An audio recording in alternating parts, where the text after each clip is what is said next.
Assalamualaikum warahmatullahi wabarakatuh.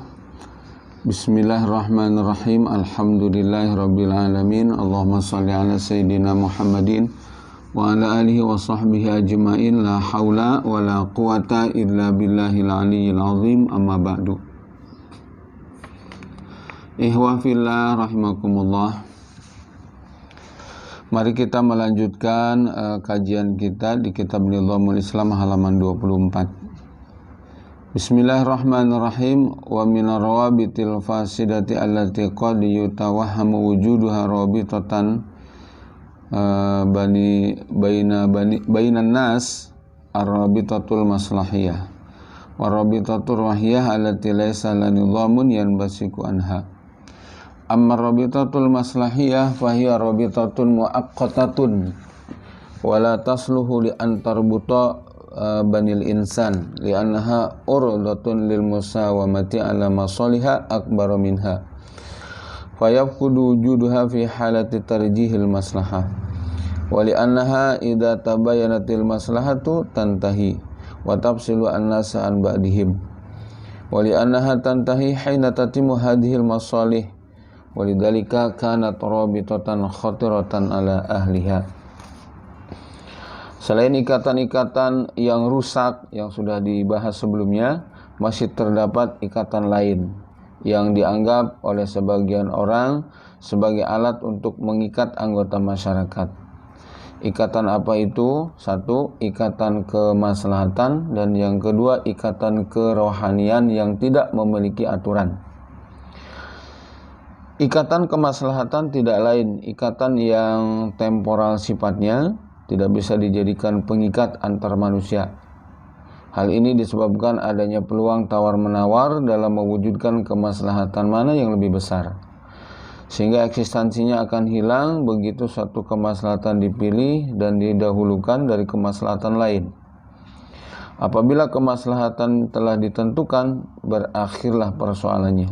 Kemudian orang-orangnya membubarkan diri, karena ikatan itu berakhir ketika kemaslahatannya telah tercapai.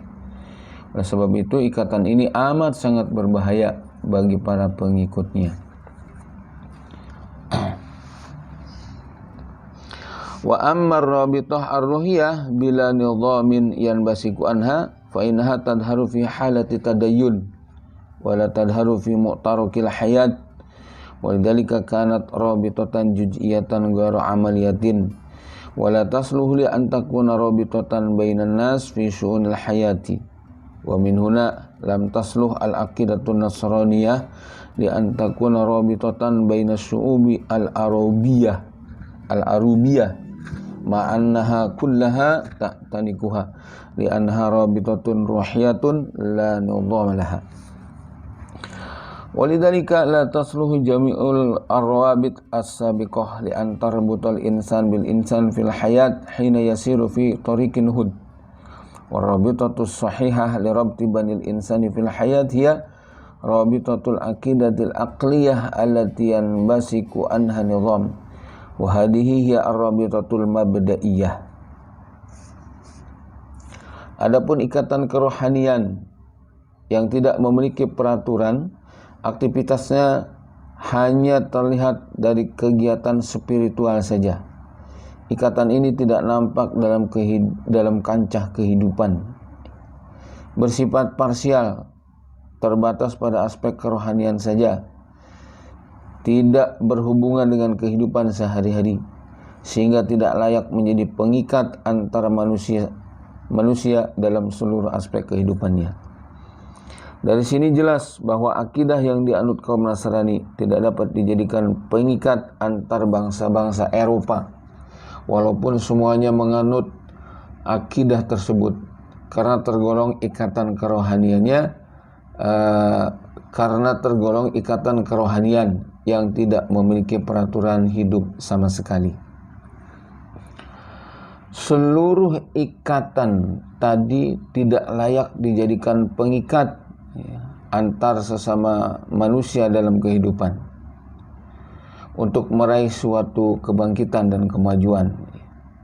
Ikatan yang benar untuk mengikat manusia dalam kehidupan adalah akidah akliyah. Maksudnya akidah yang sampai melalui proses berpikir yang dalam, yang tajam, yang cemerlang, yang telah dibahas dalam kajian sebelumnya, yang melahirkan peraturan hidup menyeluruh.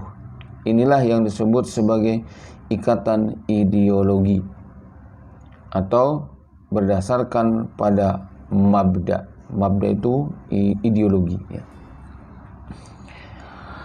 Bismillahirrahmanirrahim. Wal mabda aqidatun aqliyatun yanbasiku anha nidhamun. Amal aqidah fahiya fikratun kulliyatun anil kauni wal insani wal hayat. Wa amma qabla hadhil hayati dunya wa amma ba'daha wa an alaqatiha bima qablaha wa ma ba'daha. Wa amma nizam al munbasiku an hadhil aqidah fahiya mu'alajatun limasyakilil insan wa bayanun li kayfiyati tanfidil mu'alajati wal muhawalati alil aqidah wa hamlil mabda.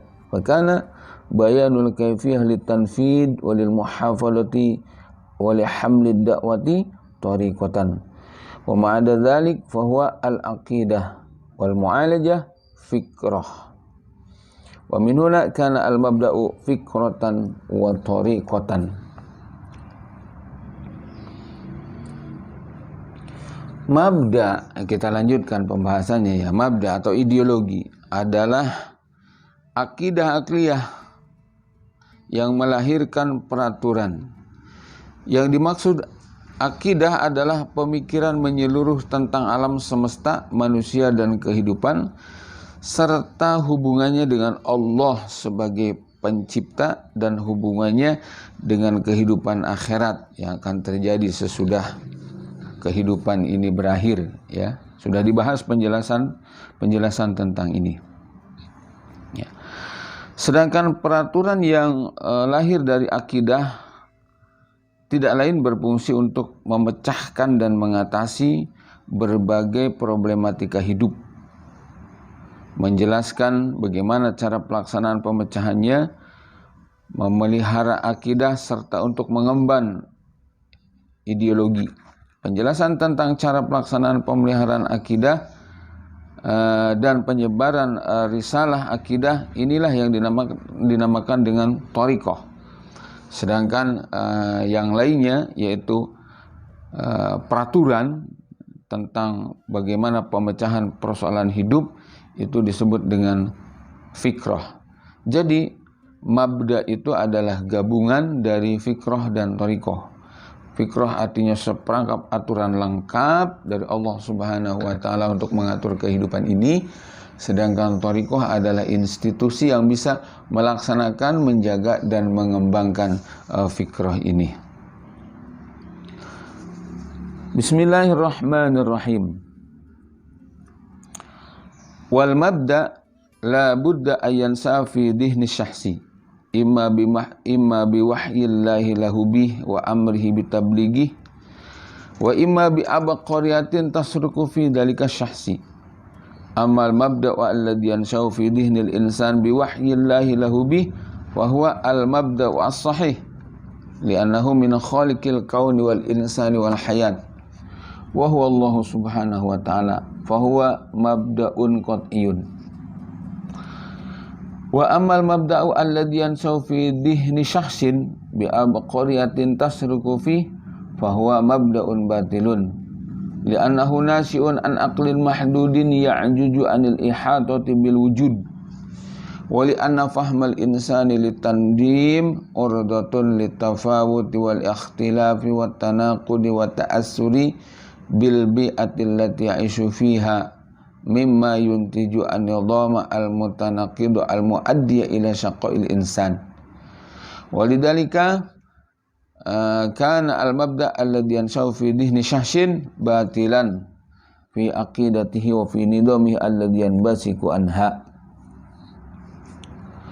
Mabda' muncul di benak seseorang itu ada yang melalui wahyu dari Allah Subhanahu wa taala yang diperintahkan untuk sekaligus mendakwahkannya, atau juga ada dari hasil kejeniusan yang nampak pada seseorang.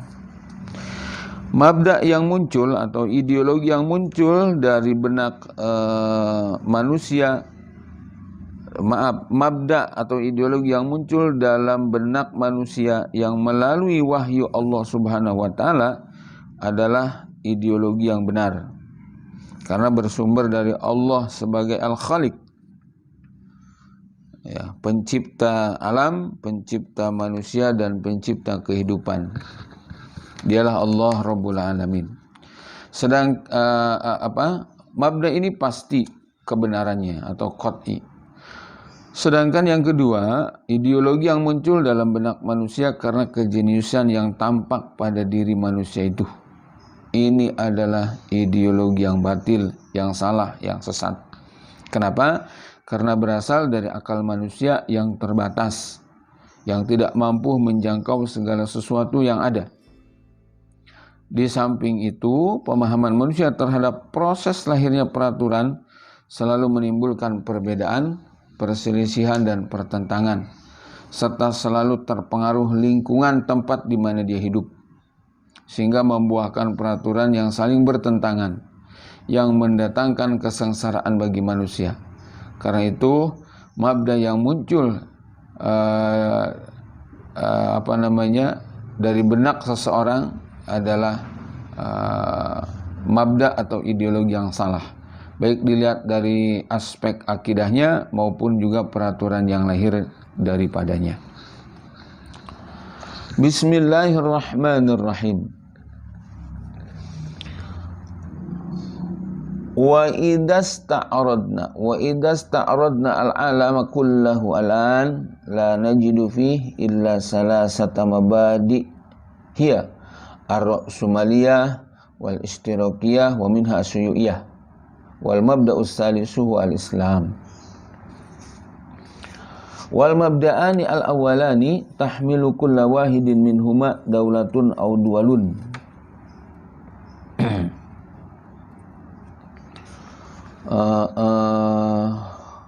Wal mabda'u salisu la tahmiluhu daulatun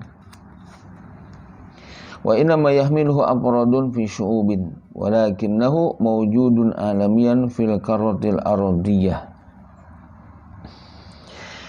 Apabila kita menelusuri dunia saat ini, kita akan menjumpai, ya, ada 3 ideologi,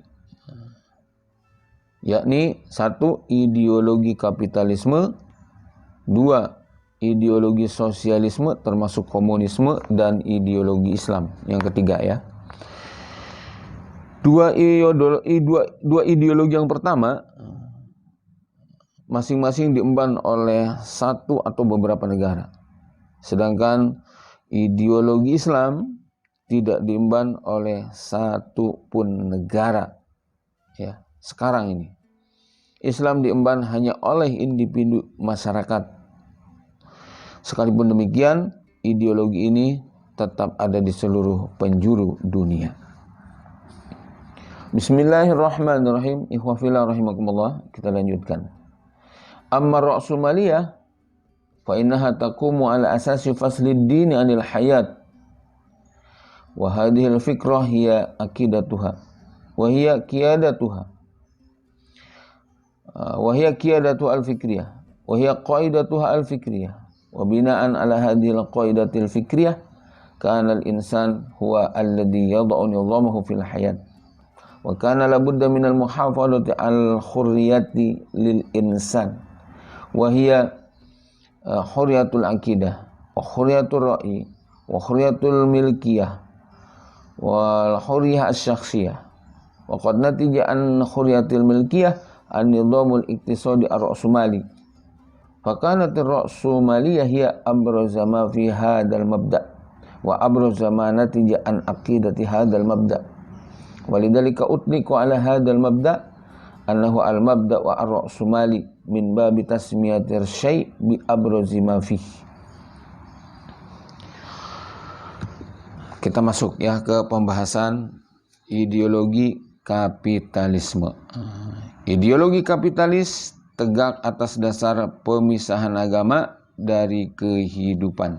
Jadi mengaku ada agama tapi tidak boleh bawa peraturan agama. Ide ini menjadi menjadi dasar berpikir, sekaligus menjadi kepemimpinan berpikir, serta menjadi kaidah berpikirnya. Berlandaskan kaidah berpikirnya, mereka berpendapat bahwa manusialah yang berhak membuat peraturan hidup.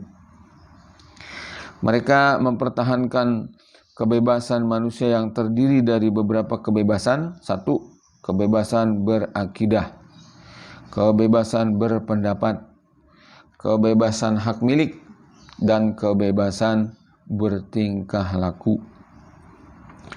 Dari kebebasan hak milik ini lahir sistem ekonomi kapitalis yang termasuk perkara paling menonjol dalam ideologi ini. Ya. Karena itu ideologi tersebut dinamakan sebagai al-mabda' ar-ra'sumali atau ideologi kapitalisme. Sebuah nama yang diambil dari aspek yang paling menonjol dalam ideologi tersebut. Demikianlah ihwa fillah rahimakumullah pengajian kita saat ini. Semoga menjadi ilmu yang manfaat. Wallahu a'lam bishawab. Assalamualaikum warahmatullahi wabarakatuh.